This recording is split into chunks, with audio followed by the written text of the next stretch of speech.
Righto guys, welcome to Creepers, Cryptid and Paranormal Corner. Episode 5 today is going to be about a few famous Australian cryptids. Yowies, bunyips, dogman, even a few creatures that aren't classed as cryptids in Australia, like the big cat and Tasmanian tiger. I'm going to have a look at a few of these creatures and have a bit of chat about them. If you guys think of any other cryptids or even folklore in Australia or around the world that you'd like me to have a look into and do an episode on, just let me know. Cheers. So let's get into it, guys. First one off the list, the Yowie. Indigenous stories of the Yowie describe an ape-like creature in appearance that walks on 2 feet and is believed to stand between 6 to 12 foot tall. It's known to have hair all over its body other than its face, its hands and its feet. There's even been reports of the creature having no hair on its chest, sort of like the way a gorilla does. I'm not sure if you want to call it hair, fur, or even a mane. I don't know what you call the hair on its body. There's been reports of short hair, really long hair, to the point that the hair hangs off its arms, sort of like an orangutan and stuff like that. Even the colours vary all over Australia. There's been creatures that are reported to be black, brown, red, more of an auburn colour, even a sandy sort of like a tan colour. There's even been reports of grey or white coloured creatures too. For thousands of years here in Australia, the indigenous stories of this creature have just been spread through the generations. There's cave paintings of it, and even in recent times there's still been thousands and thousands of reports in newspapers and TV articles, stuff like that, that trace all the way back to the first fleet when Captain Cook arrived in Australia. There's many different names for this creature. Most of the indigenous tribes in Australia actually have different names for it. And there is actually reports of different types of this creature. Now, I don't know if they're the same creature and they've just they might have evolved to a certain area in Australia, or they're actually completely different creatures or species. The main one, the Yowie, the name for it is the Yowie, the hairy man, the Dooligar, even the Yahoo. There's, like I was saying, you could go through every different tribe and area in Australia and they have a different name for this creature, but this is the most commonly known and seen cryptid in Australia.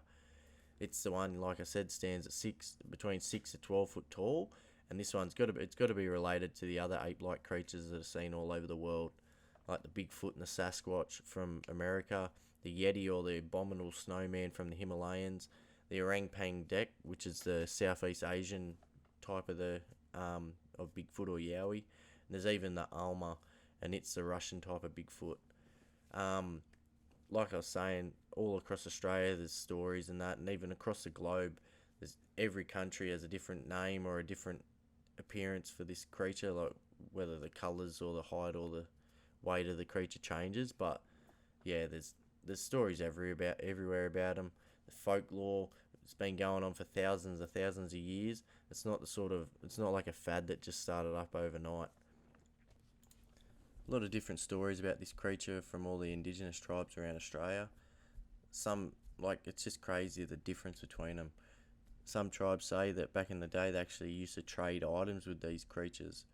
And then you hear stories of other tribes who had to have warriors that would stay up all night, because if they didn't, the Yowies would come in the dead of the night and kidnap small children or women, come in and steal food, or even just attack the tribes when they weren't expecting it. These creatures are located all over Australia, and most of the cryptids in Australia, the majority of the sightings are on the east coast. I'll have a look at one of the different types of the Yowies too now, and that's the Junjuddy or the Junjidi, the little fella. This one's known as the little hairy fella that stands at the most. I think they've been reported to stand to about 4 foot tall. These creatures are real tricksters. They'll sneak into your camp at night, try and steal stuff. They might try and touch you, try and scare you and stuff like that. They just muck around a lot.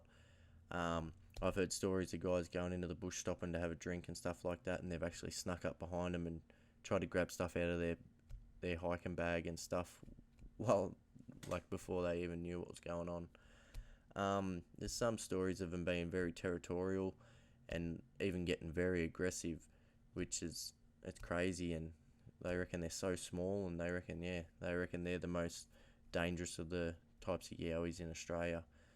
It's pretty funny. It just sounds like they got a bit of small man syndrome. The other type of yowie that I'm really interested in learning more about and hopefully trying to see one day is the quinkin. The quinkin is the big fella. This is a yowie that gets reported that I've heard stories of them standing up between 12 to 15 foot. Now these are the giants, guys. These are the ones that make me think of the giant Sasquatch that get reported that are deep in the Alaskan wilderness. That's massive, eh? Between 12 to 15 foot. It's hard to think about it without you take a tape measure out the front and measure that out and actually see how big that is. That is huge. Sounds ridiculous, man. If it's true, it's just mind blowing. I haven't actually seen any reports on the internet, but I've talked to guys and they've told me about them and stuff like that. I've heard a few stories about them, and most of these creatures have been encountered along the Great Dividing Range, everywhere from the Blue Mountains up to all the way up to the Gold Coast and stuff like that. It's crazy to think a creature that big could be roaming through the bushland here in Australia with not that many sightings of it. But then when you hear about the stories and stuff, that these guys aren't just seeing these creatures a kilometre into the bush. Some of these creatures have been encountered 15 to 20 kilometres into the bush, where I wouldn't be surprised if no white man's been either in the last 50 years or if not ever. Like, it's just crazy. Imagine being that far. Imagine 15 to 20 kilometres into the bush, nowhere around. You probably got no service, nothing like that, and you see a creature that's between 12 to 15 foot tall. You think your life was going to be ending that day. 12 to 15 foot, that's ridiculous, eh? It sounds so crazy, like it's hard to believe, but with all my encounters with yowies, dogman, and even panthers, knowing these creatures are real, there's a possibility of anything that's been reported out there could possibly be real too. Like I was saying, the quinkin is the type of yowie that I really want to look into more, and I'll try and get some more info and get back to you guys on them, and hopefully one day I might be able to encounter one too. Cheers. Righto guys, the next famous Australian cryptid on the list is a bunyip. It's basically an amphibious creature that's known to live around rivers, lakes, swamps, billabongs and any other bodies of water, and these stories have been told by indigenous folklore dating back thousands of years. Same as the yowie, there's plenty of different names for this creature with the different indigenous tribes across Australia. A couple of them are the Kapradi, the Wowie Wowie and the Yalu, and the descriptions vary so much between different tribes and different encounters. Some reports report a giant creature resembling a hippo. There's even accounts of giant wombat-like creatures. Typical like a yowie, there's been ape-like creature reports as well. And even creatures that resemble the Loch Ness Monster. Basically a creature that's supposed to look like the extinct dinosaur, the plesiosaur.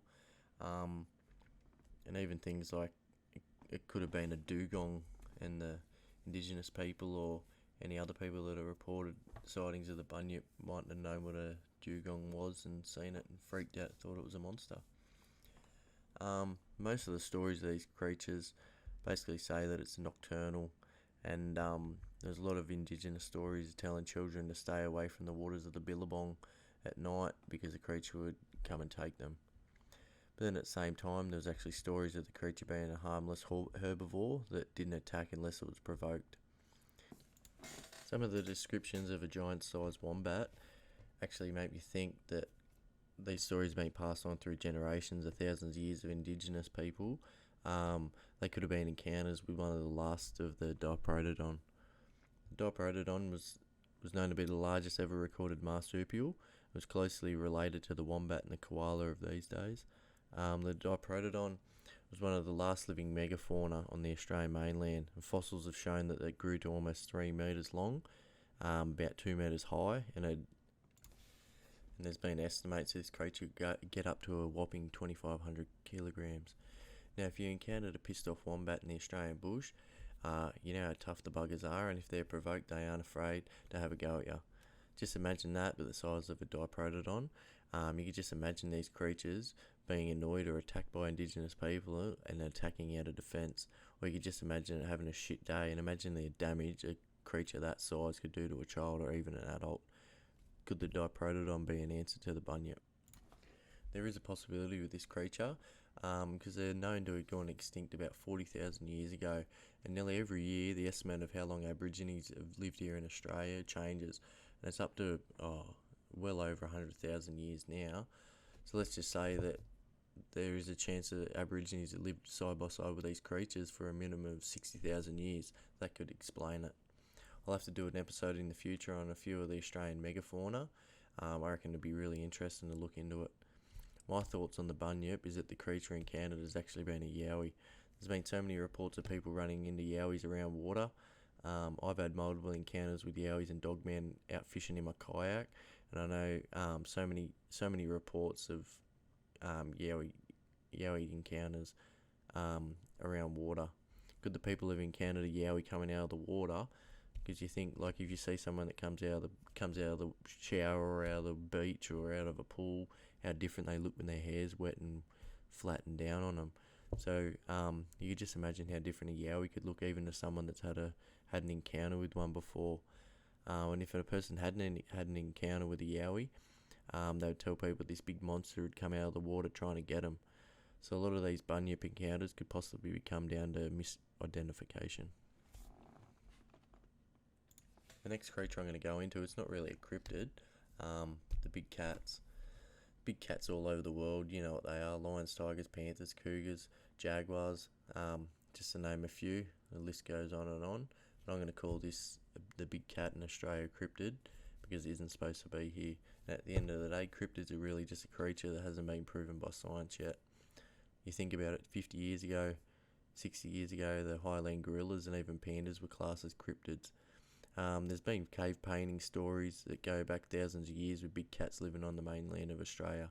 Large big black cats like panthers or pumas, tan colour large cats like cougars, and even tiger-like creatures in northern Queensland. Me personally, I've had 2 encounters with black panthers and a cub. Both the cats were easily larger than a Rottweiler dog, massive long black tail, and the tail was basically nearly the same length of its whole body. They were so big and so quick.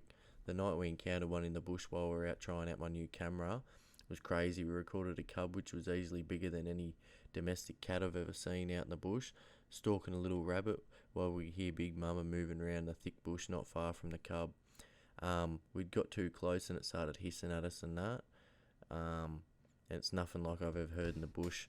You go on my YouTube page, like I've got the footage up, and if you're listening good enough, you can actually hear the cat hissing, and it sounds like a cougar in an old western movie when they see it coming up. It's just crazy. I've never heard anything like that ever. I've also had an encounter with a tan colour, like a cougar, like a big cat in the bush too. It crossed the road in front of me headlights when I was driving to a friend's house one night about 10 to 12 years ago. If you live in Australia, you know what our country roads are like. They're actually pretty wide, and this creature actually leapt out of the bush, landed on the double white lines in the middle of the road, and leapt straight into the bush on the other side and out of sight. It done it so quick, and it, like, for the distance of that leap to land on the double white lines from the bush line, like each side of the road's always got about a metre or metre and a half that's being cut, or there's no trees or that, just so it's a bit safer and stuff like that. So it's actually leapt out of the bush, landed on the double white lines, and gone. I've never seen a cat or a dog move so fast or effortlessly like that. And the area actually had this encounter. It's had big cat stories for over 100 years.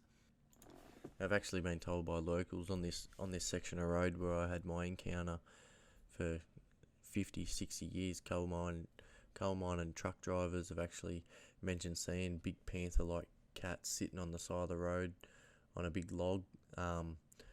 They've seen the creature nearly every morning that they ever worked, and it was just a thing. They'd always have a laugh and talk on the radio and say, "Yep, the big cat's out again," and yeah, so it's pretty wild.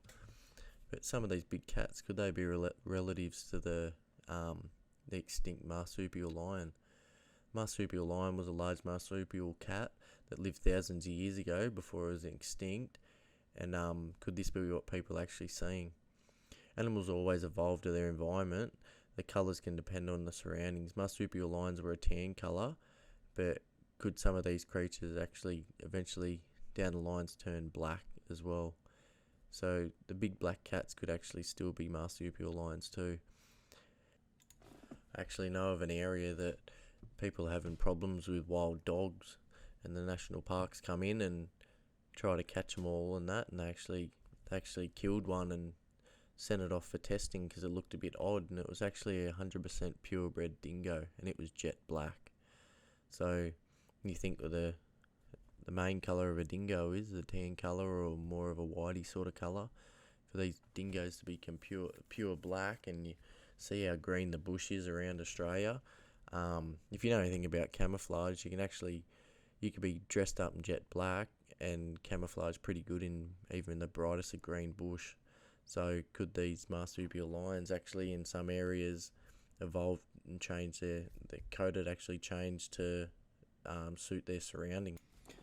There's always been stories of the end of World War II when United States and UK troops leaving, and they've actually had panthers and cougars as mascots for each of their platoons and stuff like that.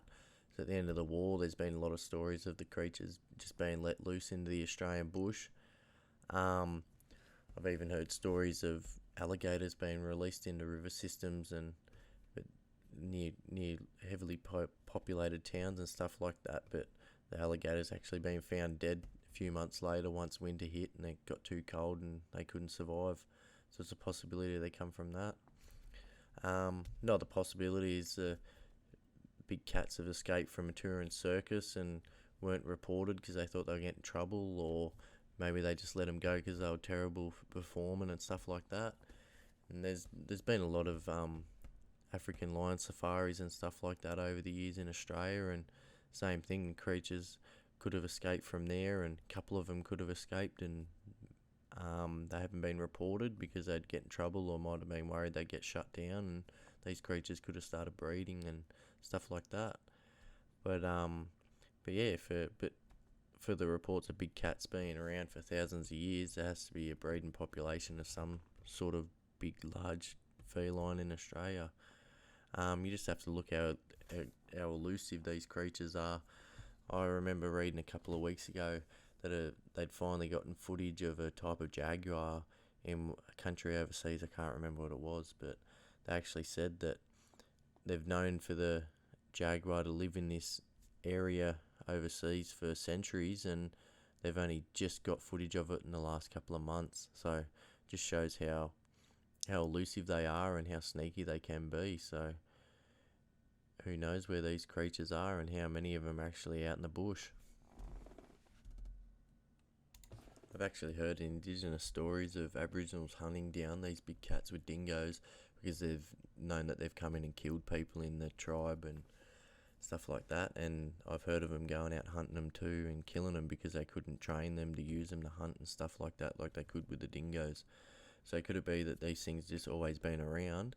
It's just we haven't seen them. There's so many reports of them on the mainland, and like I said, there's cave paintings from thousands of years ago, and nothing against indigenous people, Aboriginals, because I'm part Aboriginal and stuff like that, but they couldn't just make up these big black cats to draw pictures of them in paintings up on walls and shit like that, because they didn't have Google back then. They only drew and painted stuff they've seen, and even their Aboriginal Dreamtime creatures are all based off living animals that have lived in Australia at one stage or another. So yeah, could these creatures just always been here, and it's only just recently that more people are seeing them? Next creature on the list I'm going to look at is the Tasmanian tiger. And again, same thing, it's not a cryptid, but it's been extinct for that long now that there shouldn't be reports, but all the time there's still new reports of this creature. And I heard a report of one being seen on the mainland of Australia about 3 weeks ago. So yeah, I'm going to get into that now and tell you about the Tasmanian tiger a bit. Tassie tiger, or the thylacine, is known to inhabit mainland of Australia, Tasmania, and even New Guinea for thousands of years. When you read about the Tasmanian tiger and you see pictures of it, you think this creature had been made in a lab. The head resembles a dog, which could open a jaw further than any dog or wolf in the world. I think it's over 180 degrees. It actually made the jaw pretty weak the fact that it could open up that much. And yeah, there's plenty of reports of Tasmanian tigers being found with broken jaws or torn ligaments and tendons and that in its jaw, just because of the fact that it can open up so much. But yeah, so the head resembling a dog, big massive jaw that can open up over 180 degrees, short rounded ears that sort of resemble a koala. Front legs are actually a lot shorter than the back legs, nearly resembling sort of like a kangaroo, but not massive, not really long like a kangaroo, but just a lot bigger than the front legs. So its bum sat up a bit higher than that. Actually had a pouch too, being marsupial. It had a pouch and a long stiff tail, more like a kangaroo than a dog or a cat's tail. So it was really stiff. It was a tan colour, had black stripes along its rump, halfway up its back, and it went right down to the end, halfway down its tail. And the creature was actually known to stand up on its hind legs, and it could actually hop like a kangaroo. They reckon the creature could stand up on hind legs and make it easier for it to see through the long grass and that, look for prey. So as I was saying, tan colour. It's actually the size of a medium to large dog, and the weights varied between male and female, and they could weigh between 12 to 25 kilos. The average length of the creature was about 120 centimetres, and the height of the shoulder down to the ground was the average about 55 centimetres. So it's a decent sized dog, but not some massive pig hunting dog or something like that. And yeah, the males are actually known to be a lot bigger than the females. So yeah, you think about it, you had this marsupial creature with a head of a dog, ears like a koala, back and a tail like a kangaroo, and the stripes of a tiger. It's just crazy, and there wasn't photos, and people knew this creature existed. Like if this had gone extinct thousands of years ago, like people would hear about this and go, yeah, right, that's a load of shit.